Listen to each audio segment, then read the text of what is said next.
and we'll go ahead and get started. There's a couple more people coming in. Again, welcome. Feel free to ask questions. I'm here to help. Okay, first of all, Justin, most of you know him. That's Justin Willard, who introduced me. He's a great guy. I've known Justin for a couple of years. If you don't know him personally and get a chance to meet him, do hang out and spend some time with him. He's a great guy. Again, feel free to ask questions. Most of you are familiar with this GoToWebinar system. Been around for quite a while. I'll try to answer as many as possible. My name is Sean Schellenbarger. I'm a president of Maximum Software Publishing. I got started buying traffic in '99. I got my first personal computer around, I don't know, a couple of months before I started buying traffic. Drove way over 500,000 online transactions, most of those being my own, but some being affiliate transactions. Built a software company from home in a spare bedroom of my house with over 200,000 customers. It's went on to do over 25 million in revenue. I went full-time online in 2001, bought way over 50 altogether. Worked with all the major CPA networks as both an top advertiser and an advisor to some networks over the years. All right, here's a little screenshot of one of my AdWords accounts just to kind of show that I have been doing this a long time. I've bought an awful lot of traffic in an awful lot of places across several different campaigns, for, just kind of showing an awful lot of experience. I mean, this account has over 8 million clicks. You can see here, average cost per click.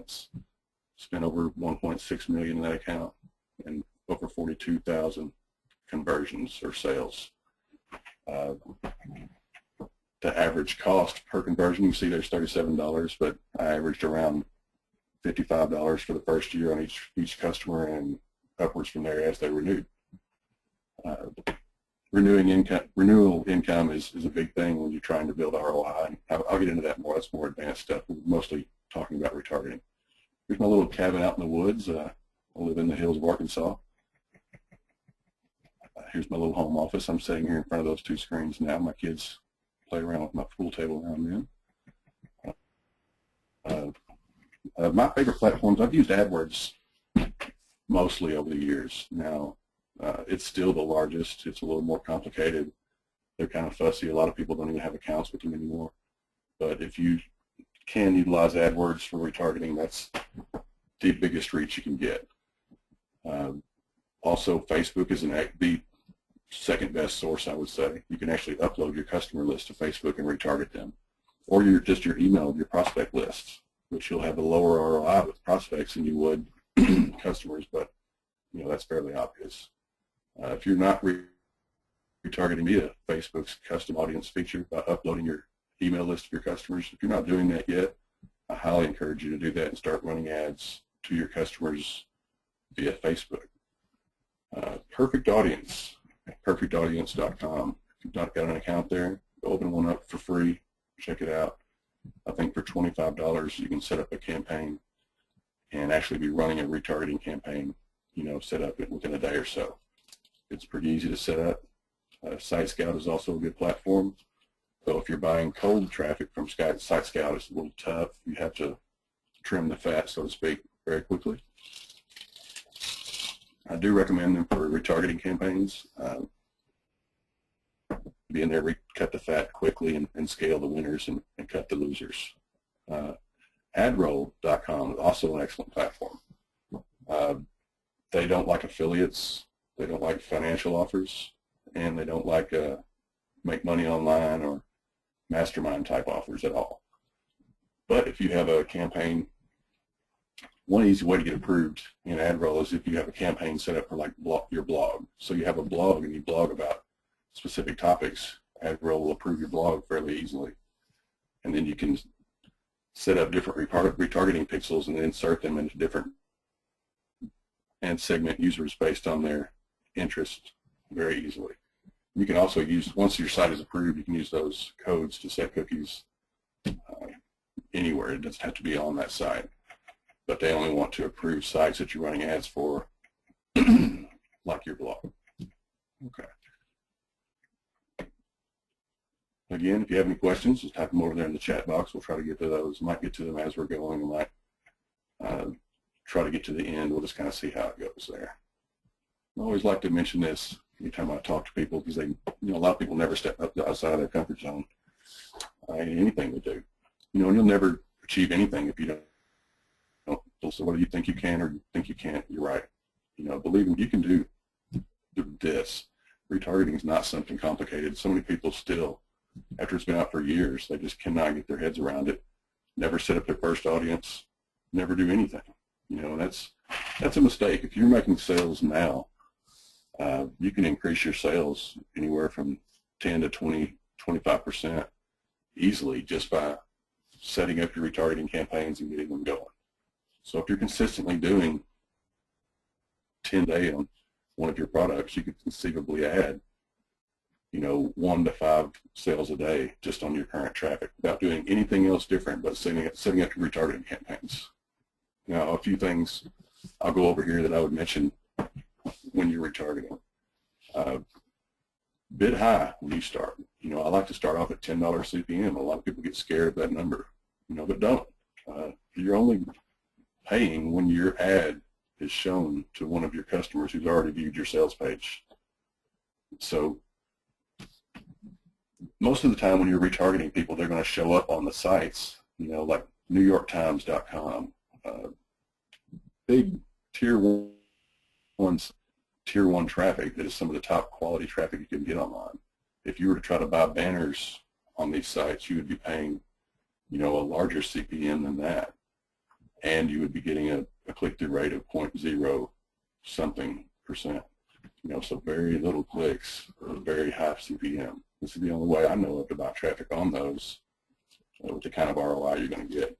If you bid high, effectively what you're doing is you're going to be the first ad that shows up when your customers land on these tier 1 sites.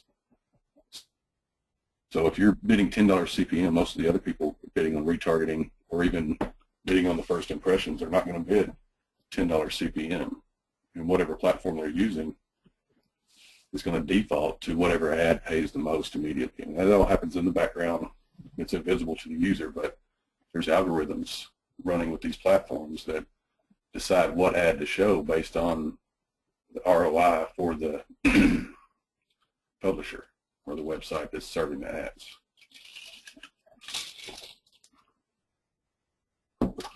Use several creatives or banners and find out your metrics quickly. Now, you need to get enough data to be statistically significant. Don't trim banners that after only getting 20 or 30 impressions. I would say you need at least 1,000 impressions to even get an idea. I would rather have 5,000 impressions to get an idea of what the click-through rates are, so that you can trim the lowest click-through rate ones and get the highest click-through rate ones to run more.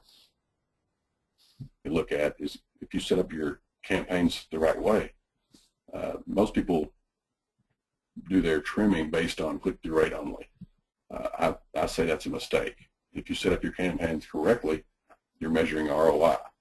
So if you have 5 ads running and ad A gets the highest CTR, the highest click-through rate, but ad B brings in more sales but has the lowest click-through rate, which one do you think you should pick? You should obviously pick the one that gets the most sales. A lot of people will default to the highest click-through rate, but click-through rate isn't the most important metric. If you're going, in order to scale, your click-through rate is really not what you should be focusing on.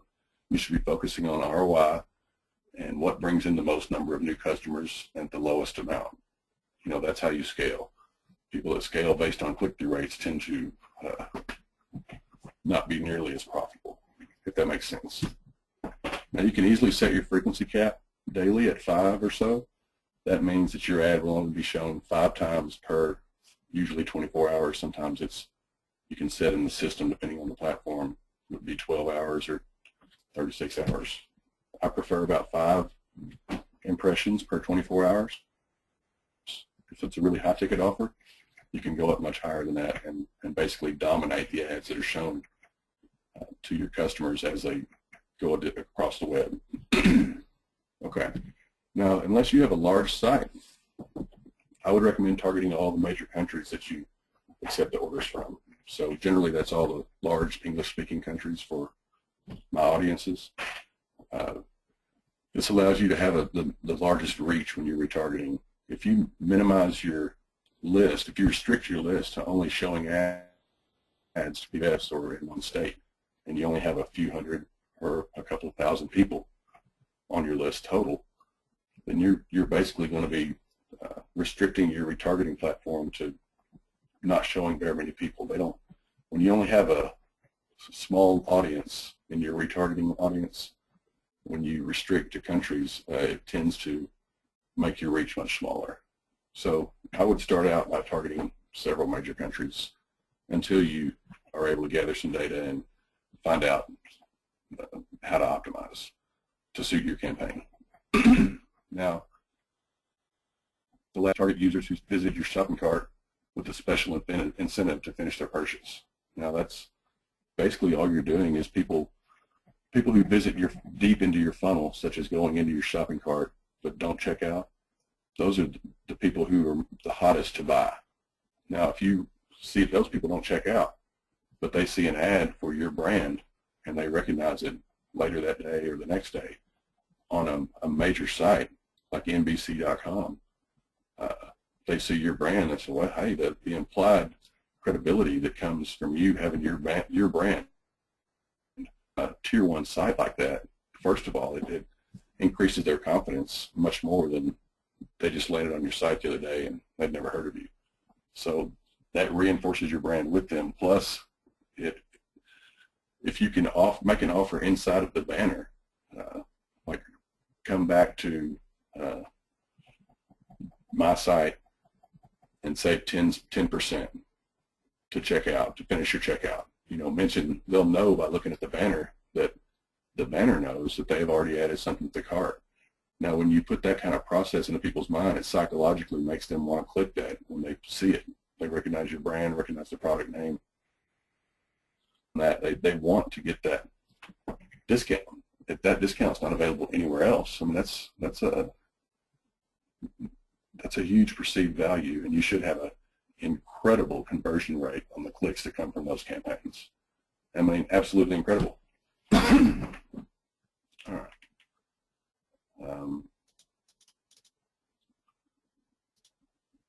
That's a really good point, Sean. I tested banners with video embed. Yes, absolutely. Popped up here. We tested banners with video embeds, animations, or are we sticking to just simple text banners? Actually, I would try all variations that you can handle. Now, video banners and flash banners tend to have a higher learning curve and tend to take longer to set up. I prefer using simple banners. Now, I do like to use odd call to actions in them, such as, you know, borders that stand out. Now, depending on the sites you're retargeting, sometimes you can make the banner fix with the content and make your call to action look like an actual integration of the page. I don't have an example of that, but if that makes sense. You can make your banner match the page, and that will give you a higher click-through rate. Now, I want to remind you that click-through rate is not the end-all of metrics. You know, ROI is. So look at ROI and number of sales as a better gauge than click-through rate. But the one thing I would take away I would have from that is different banners. So you can upload 10 simple text banners fairly easy and have different call to actions in them, different style banners, you know, fairly easy. You can use the same templates for different campaigns. Animations often work well, but a lot of networks will limit you to the number of loops it can do or how long it can remain animated. So when you get into animations, there's a lot of rules that come up. Text makes it simple. As an extension to that, Sean, what are you using to create your banners? Do you create them yourself, or do you outsource them, or what do you do? No, I'm not an artist. I'll fumble around with Photoshop, but it's very clumsy. I've found over the years it's much better to hire people that are really good at things, to do things for you. You can find people to design banners for you relatively cheap. You can also buy banner template packs here and there, really cheap, and just get PSD files that you could edit. I would tell people not to get hung up on the tech part of setting up banners. You know, you can set up banners in PowerPoint and take screenshots of them. And there's a 100 different ways to create the banners. There's actually free tools online. I don't want to mention sure the best ones nowadays. I've used a couple of them over the years, but I would suggest a paid service just because you tend to get a higher quality. But don't get hung up on having a pretty banner. I mean, you can have a hideous, ugly banner that has your logo, you know, just a white image that's the right size, has your logo up on the top and a text call to action and a button. You know, a lot of times some of these websites, in order for you to be approved, they'll want some kind of branding on the banner also, which is something we should mention. You should put your website at the bottom of the banner. So if your website is joesite.com, you just put joesite, small text in the bottom of the banner, and that'll make sure you're able to be approved on more sites. Now, some sites won't care about that, but some of them will. One of the advanced tactics I wanted to go over here is, you know, I know a lot of people have heard that you can find sites in your market and then offer to buy banners on them, you know, instead of going through networks. And that's an excellent way to buy traffic. If you find sites that do well like that, one thing you can do is negotiate a price with them to put your retargeting pixels on their sites or on the most relevant pages to your product. Since the retargeting pixels are invisible, you won't have to pay a regular advertising fee for that. You'll get it much cheaper, and you'll be able to build a retargeting list of a lot more people, you know, for a lot less than you would almost any other way, because it's basically invisible to the publisher of the website. But you're able to build your retargeting list, and if you ask them to only place it on their most relevant pages, you could obviously want to know how many people are visiting those pages regularly. But you can negotiate something out usually for very cheap to have your invisible retargeting pixel placed on the site.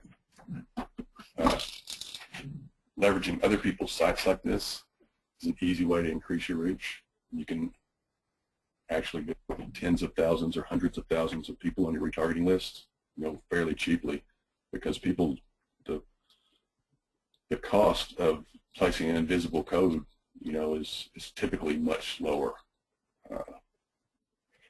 If that makes sense. Let's see, I've got another question here, but I'm having trouble seeing it there. Can you read the question? The second question is, can you explain some scenarios, case studies of how to best use the WordPress retargeting plugin?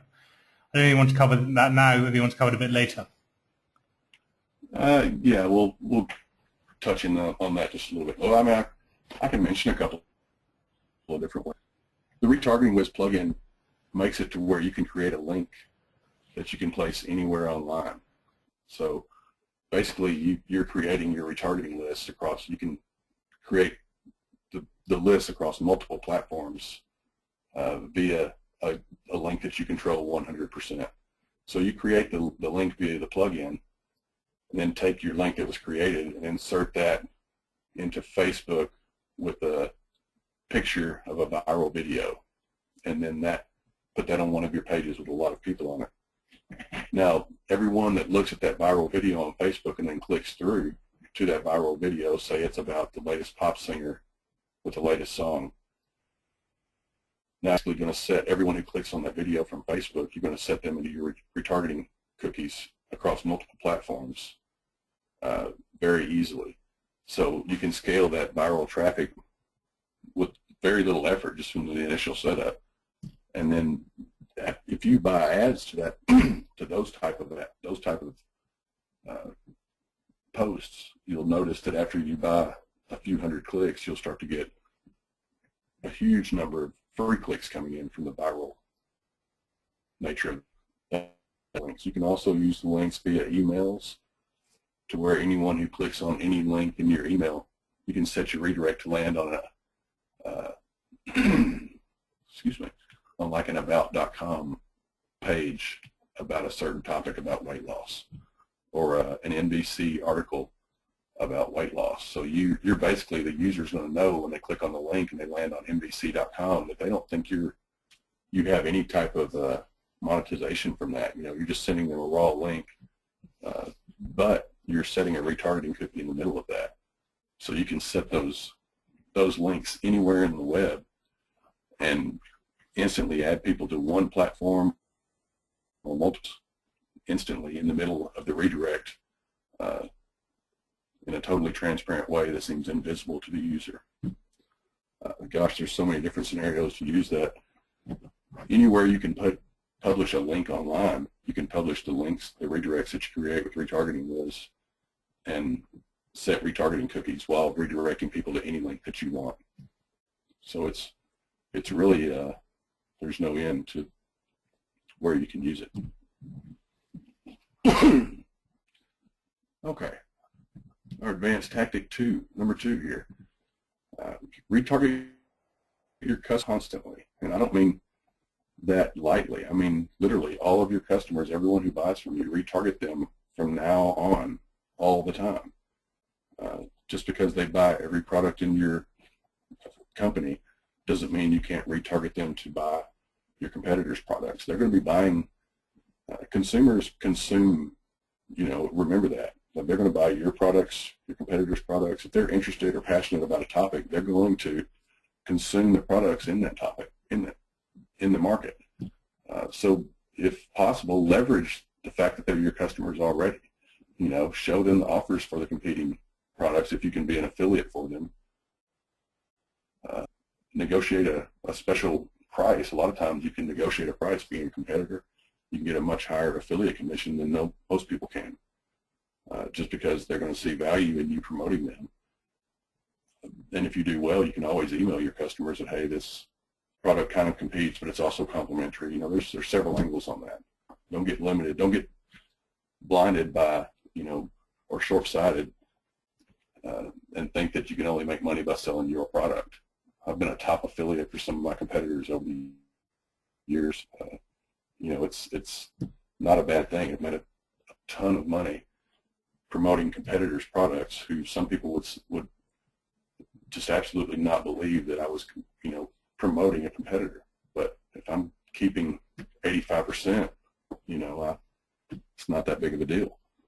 It's certainly, you don't even have to get that big of a rev share. I mean, sometimes 50% is a big rev share. But if you can drive volume, a lot of times you can get a large percentage of the upfront and negotiate a smaller percentage of the back end. And the competitors will a lot of times work with you lifetime commissions on customers. So you can integrate your databases. As you send customers, that person will be tied to you for life. And as they reorder or renew or whatever type of funnel is in place, you'll continue receiving checks. I still receive checks from programs that I haven't even looked at or sent traffic to in, I would say, 4 or 5 years. I still get checks every month, you know, from different affiliate programs here and there.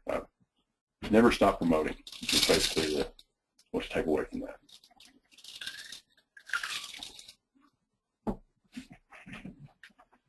Yeah, another thing there is someone who buys your product A, you should have them set up to be retargeting to advertise your product B and your product C.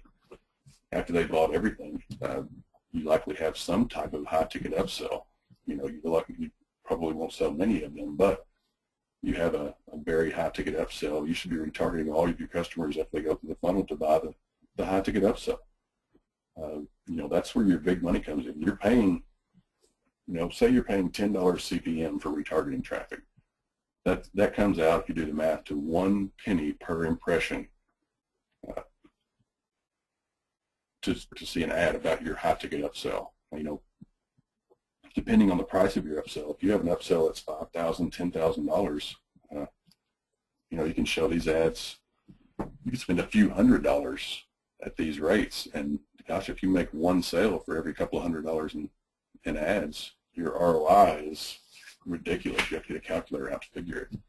if you're not retargeting customers based on the products they bought to buy the rest of your products, you're really missing a lot of profit.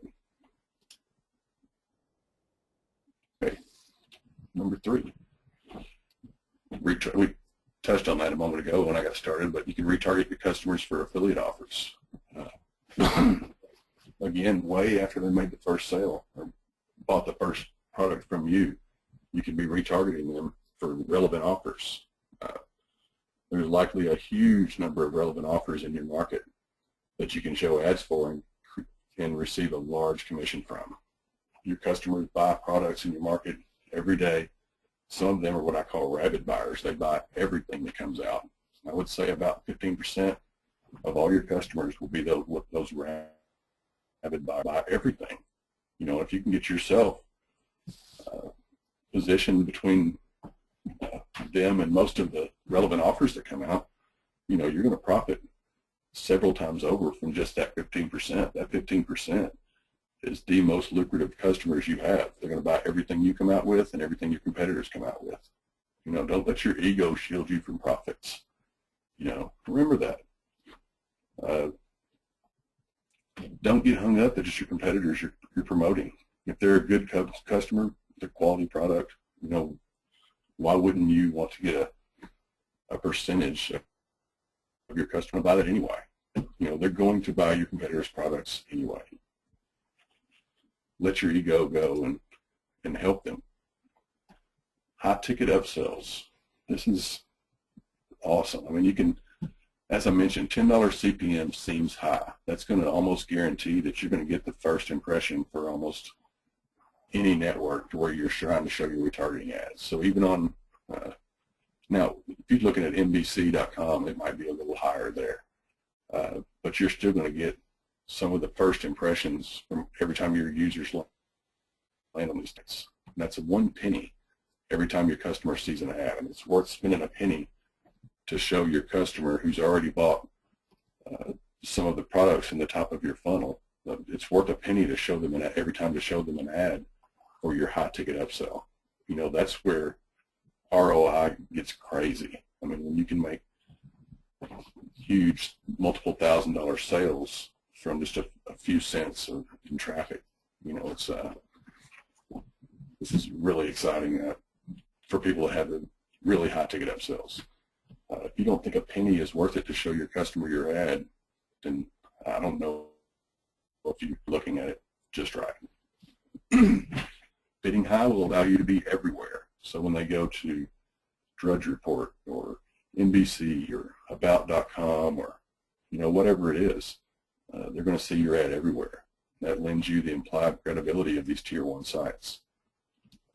If you set your daily frequency to around 5, it'll only show your ad around 5 times for the day. Now, I like to show more. If you really want to dominate their ad stream, set it to around 20 or so, but understand that you're going to serve more impressions to your users. Obviously, you're going to show 20 per day to each one, but that's about 20 cents per customer day your ad for your high ticket upsell. Really, you can set that up much higher. Now, some platforms have thresholds where people will start complaining if they see your ad too much. Like in Facebook, they can turn your ads off or complain about your ad. That's where you want to. Facebook is one place you want to keep your frequencies down low. They don't have to be real low, but if you start pissing people off because your ad is the only thing they ever see, they're going to vote your ads down. You're going to get complaints, which will eventually cause hiccups with your ad accounts. Another tip is to start out, even though you're bidding $10 CPM or whatever very high CPM rates, you can set your daily caps or budgets very low. So set them to $10 or $20 a day and collect the data for a week or so and just kind of test the waters. You don't have to spend a lot of money to get started with retargeting. And it's so worth it.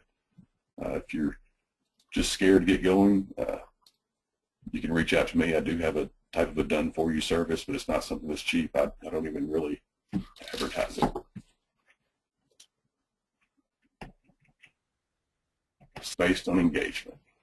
This simply means you want to aggressively retarget people who go into your funnel deeper than others. So say you've got a 3-page deep funnel and then a shopping cart. People who visit the 3rd page or the shopping cart are going to be much more interested than people who just hit the 1st page and bounced away. So this allows you to build your retargeting list with the most interested users. Now, you should be retargeting people on the front page of your funnel, but I would recommend having at least a 2nd page, so they click here to read more, or you call the front page, retarget those people, but the next page is the most interested people. The people that click through to the next page obviously are much more interested than the ones that bounce. So you want to aggressively retarget people who hit your shopping cart so that they get all the way through your funnel, and say your funnel is 4 pages deep and then a checkout page, so they get to the 4th page but don't check out. You want to be the most aggressive with those people. You know, you can also set windows inside all the retargeting platforms to aggressively retarget them for 4 days or 7 days or 2 days after their cookie is set, and then to stop. That is also a situation a lot of times that's can help you structure your offer for the best conversion. All right. Number 6. Perfect Audience does this very well. Basically, you're allowing competitors or people who have other websites, other advertisers in your market, you can share retargeting lists with each other and advertise to your competitors' retargeting lists very easily. You can just strike a deal with people to work together like that. Perfect Audience has a system in place inside their platform. You have to apply for it, but it allows you to reach people in your market and utilize each other's retargeting lists. It's extremely powerful. If you don't use Perfect Audience, you can also negotiate a way to share each other's retargeting pixels. So you'll show their retargeting pixels on your landing page as well as yours, and they will do the same for you. You can also set up for each other to have an affiliate commission. And that way, each time your competitor makes a sale for their product from a person that was retargeted via your site, they pay you a small commission. You know, that can benefit both of you immensely. It's very powerful. Don't look over that. That's huge. Number 7. A list of Facebook custom audiences. Now, I know I mentioned that a little while ago. A lot of people know you can do that, but it seems like most people I talk to still do not do it. Start retargeting your customers today. Sell them the products they haven't bought yet. Sell them your high-ticket upsells. Sell them high-ticket affiliate offers. Sell them affiliate offers that pay you recurring commissions. Multiple streams of revenue is how you position yourself to make your own rules in life. You know, once you have checks coming in to the point that you're not even sure where they all come in from, and they're just stacking lazy to go to the bank, that's when you can be lazy about profits. You know, it's not hard to do. You can easily show ads to all of your customers anytime they log into Facebook. You can show them ads for your high-ticket upsells. If you don't have a high-ticket upsell, make one.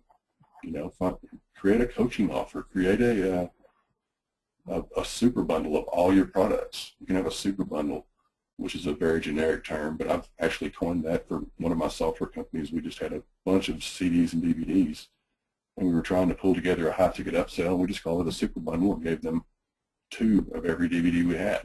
It was a huge box of things and a little thumb drive that was branded to our company, and several different sold it for $2.97, and sold a lot of them. You know, the DVDs cost $1 a piece when you buy them in bulk. Have a high-ticket upsell. Get one. $2.97 is really not even what I would consider high-ticket, but it's high enough to make your ROI numbers look much better. But ROI is a funny thing. If you don't have a high-ticket upsell anywhere in your funnel or anywhere in your business, your ROI is very, what's the word? I guess it would be consistent. You know, very consistent, which is a good thing. But with a high-ticket upsell, drastically increase your ROI from just a few sales a month. So say you have a $2,000 upsell. If you just make 4 sales of that a month. Once a week you make a sale for that. That's an extra $8,000 a month coming into your business, which is significant. You know, get a high-ticket upsell. Be retargeting your customers inside their Facebook account right now. Even if they bought everything from you, retarget them ads for affiliate products every day. Make this something you do every day. You know, you will make money. They're buying. Advanced tactic number 8. I like this one. And I'm actually making a video about this right now to push out to all the retargeting list customers. Use native ads to build your retargeting lists. Native ads are hot right now. They're really a buzzword. A lot of people are talking about native ads. They've been around forever. People will talk about it as a new platform, but advertorials are native ads. Native ads are basically just ads that are wrapped inside or around content that are made to mimic content. So the ad is integrated into the content. Also, articles that have a call to action at the bottom, those are native ads. So a big long blog at the very bottom, it says about solving a problem. At the very bottom it says instead of going through this entire list yourself manually, visit this website for help solving this problem. And you can buy that traffic for sometimes as low as 5 cents a click. I mean, Outbrain.com is one of my favorite platforms for this type of traffic. One thing I would suggest, write you a very high quality article. Know how many words it is. I would say 1,500 words to 2,000, 2,500 words, something like that. A nice long article that's very descriptive, very helpful. Because you're not shooting for length or how many times you can repeat a word in your article or any of that nonsense. What you're trying to do is make it engaging content that people would like to read. If it's about losing weight, give pointers in there that would be things people would normally have to pay for to get this type of information in the article. Make it shareable. Make it a good, interesting article. Then you can get set up with networks like Outbrain.com, also like them. You can set up with them. They'll spend your ads for your traffic to your blog post on tier 1 sites all over the web, some of the biggest sites online. And you can buy that traffic for as little as 5 cents a click. Now, you won't get hardly any traffic at 5 cents a click, but if you bid up to 20, 25 cents, you can get some decent traffic. Make sure to only buy traffic from countries that you want customers from. Right? When using native targeting lists, I would suggest only use your top performing countries.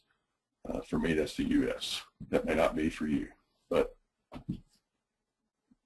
the easiest way to do that, have that blog post set up, and then at the end, have a little call to action integrated into the content. So the last paragraph, basically, is a call to action to visit your sales page to help them fix this problem easier than going through all the steps above, all by themselves.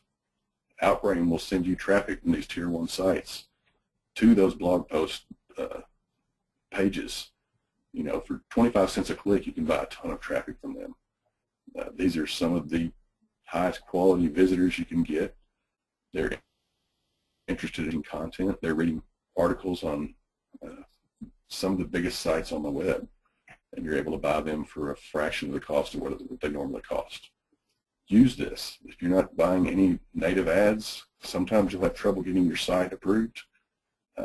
If so, just set up a blog, a simple blog.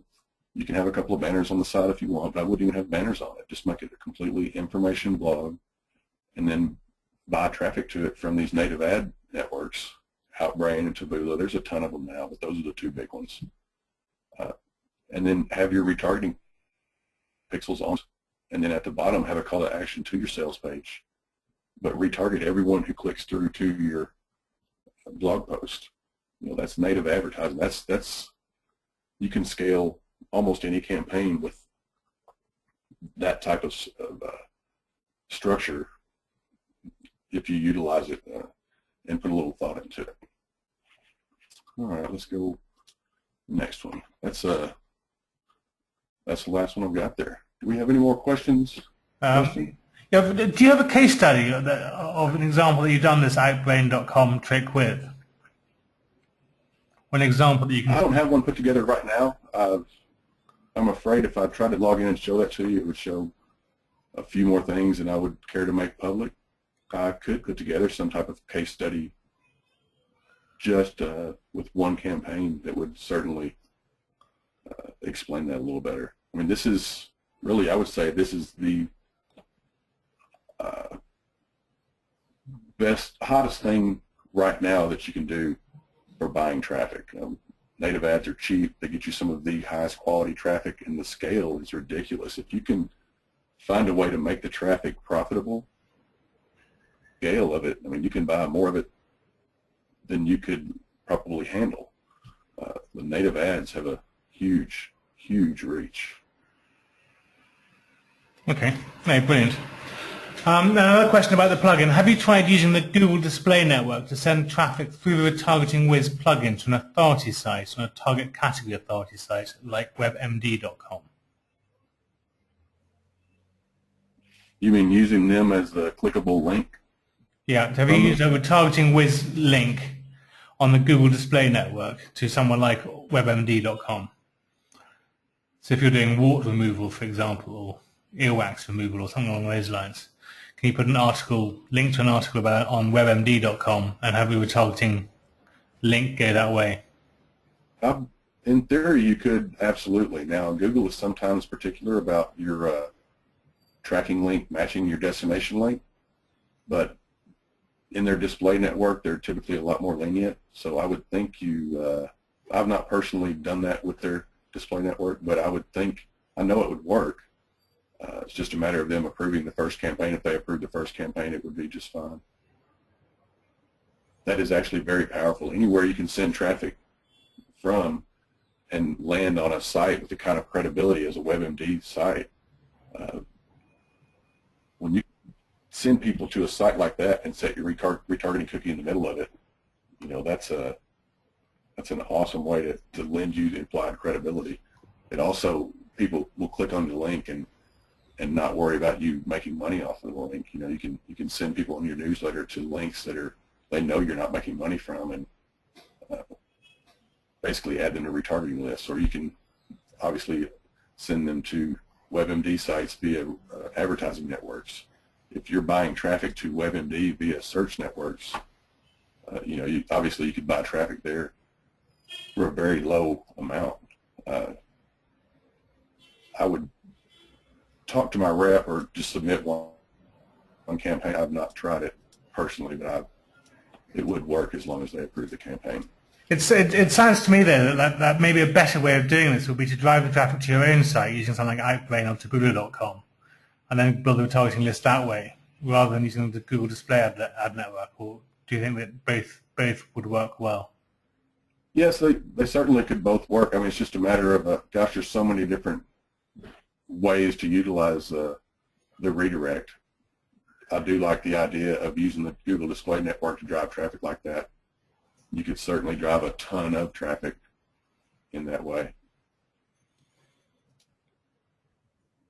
Okay. Looking at a few of these other questions.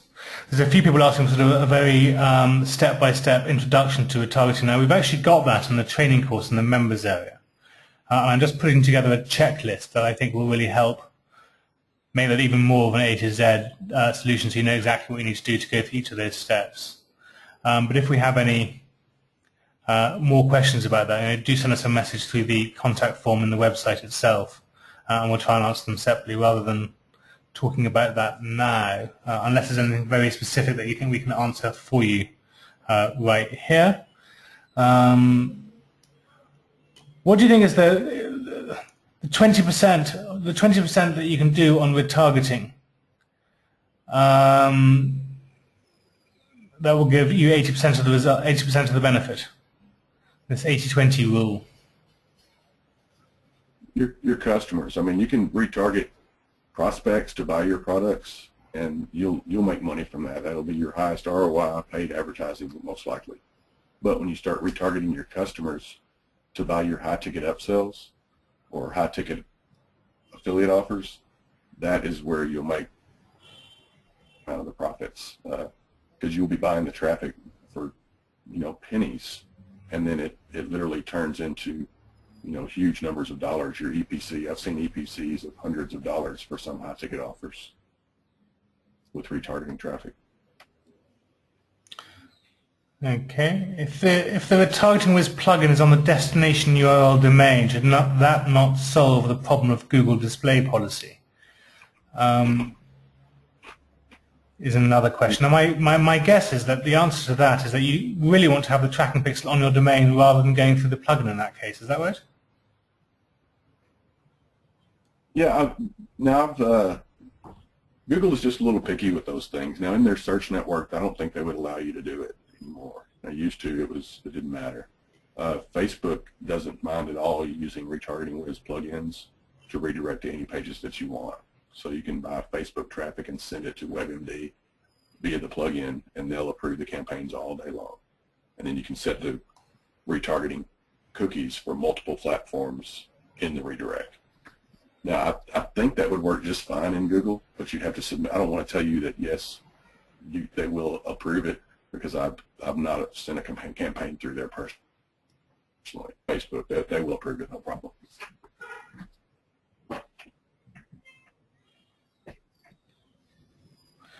And somebody is asking for a complete case study of one of your campaigns. Are you able to do that? Put that together for us?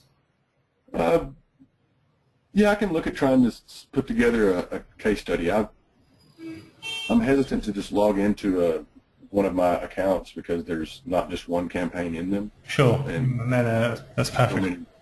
Yeah, there's so many sensitive things in there. I don't necessarily want. I just assume everything's recorded, so I don't necessarily want everyone seeing all of it. I could put together over the next few days or some kind of case study showing one campaign and different things that worked, different things that didn't work. I'd be happy to do that for customers. Now here's a question: how do you find out which websites the highest click or lead to value clients are visiting, and go there and drop a link to remarket to them? Well, if you're already advertising, typically, especially if you're running like on the Google Display Network, you'll be able to have your pixels set up on your thank you page, and which sites are sending you the best traffic, sending you the most conversions. Any sites that are sending you conversions would be someone to negotiate a rate for just inserting your retargeting pixels. I would approach them first about ads, and if they're mention ads or retargeting pixels in there, you might get to do both. A lot of times these sites who are, especially sites in the Google Display Network, they're leaning on AdSense revenue for income. And AdSense revenue is not what it was several years ago. A lot of times they're happy to, and it's not necessarily the price that you might expect. So don't be afraid to reach out and talk to people. Gosh, these people, if they're running AdSense ads, they want advertisers. A lot of them would love to work direct with someone, and they'll typically charge you less than what AdSense is paying them. Okay. Do you want to tell us about the mastermind group, Sean? Yeah, the mastermind group is just it's going to be a small, intimate little group. There'll be a Facebook group put together. I'll be posting videos in there of different buy traffic, different tactics on how to buy traffic, tips and ideas that I have that I feel are relevant. You'll also have access to me via the Facebook group, where you can post your site, your sales pages, your questions, and I'll personally go in and kind of give you a review of your process and things that I think you can do to scale your company and get more profits. That by itself, is worth, I would say, 20 times more than the one-time $9.97 fee we're putting on that right now. When I formally get it up and have a sales page and everything at $9.97 per year price point, I'm only going to let about 5 people in right now, just so I can make sure all 5 get some personal attention and really get some value from the group. I want to try to help everyone. The first 5 people you get in, it's just going to be $9.97 one time. You'll be a lifetime member, charter member. I would encourage you to try to be one of the first 5. I will jump on the phone with you and give you a 30-minute consultation about your company, your business. You can tell me about your company and your background and your sites, and I'll kind of review everything and get back with you on some very specific feedback to your business on what I think you can do to scale your profits. I've built several multi-million-dollar companies from home. My software company being the largest. All of them from a spare bedroom in my little log cabin. It's about a 2,000 square foot spare bedroom, but it's still just a small home business. I mean, I've been doing this full time from home since 2001. That's really way too cheap to get access to someone to give you specific details about your company, but I'm just now starting to reach outside of the software. No, it's an incredible deal. I can tell you that I met Sean 2 years ago. 2 years ago, was it now, Sean? Yep, right about 2 years ago. I think it was about 2 years ago. And Sean, I mean, effectively, we're at a thing about webinars. I mean, Sean knew more than anyone else there, and there were some very big names there. I think about paid traffic by a long shot, and it's very easy, if you're not careful, to lose money with paid traffic. It's also the best way to scale your business. And so being able to get access to somebody like Sean for that kind of price is what they call an insanely good deal. But yeah, so I hope that makes sense. Somebody has just arrived just as we're getting towards the end, which is a little disconcerting. But there's a recording of this. It will be in the members area shortly. If does anyone else have any other questions they would like to cover? Robert, I know you've just arrived. So is there anything you'd particularly like to ask before we end the webinar? Let us know. Otherwise, you will shortly be finishing off. Sean, anything else you want to add specifically about this mastermind group? Not really. I don't formally have a sales page up for it. If you go to .com/mastermind, it'll redirect you directly into the shopping cart. It's just a one-time fee of $9.97, and you'll be a charter member. You'll have a lifetime member in the Facebook group, and plus you'll get at least a 30-minute phone consultation. I might even give you 2 30-minute consultations. Obviously, I can't be on the phone with you all the time for such a small fee, but I try and get you on the phone all the time, Sean. But it's hard, I tell you. No worries. I'm looking forward to the group and helping, some people really get some big gains in their business. If you've already got a company that's online that's making money, I increase those profits drastically. I guarantee you there's things you can be doing to make your profits skyrocket that you're not doing now. And it's just, after spending a few minutes with you and kind of looking at everything, I can certainly provide you with some tactics that I think will help you make some massive gains. Let me see if I could. Well, I don't have a screenshot here. I'm putting together a little program called 8 Figures in 18 Months. Just going to show everyone how I scaled. I made my first $1 million online when I was 30, and I hit 8 figures when I was 30. So it, I don't know how else to explain. I mean, I can certainly provide value to your business, and I'd be happy to help.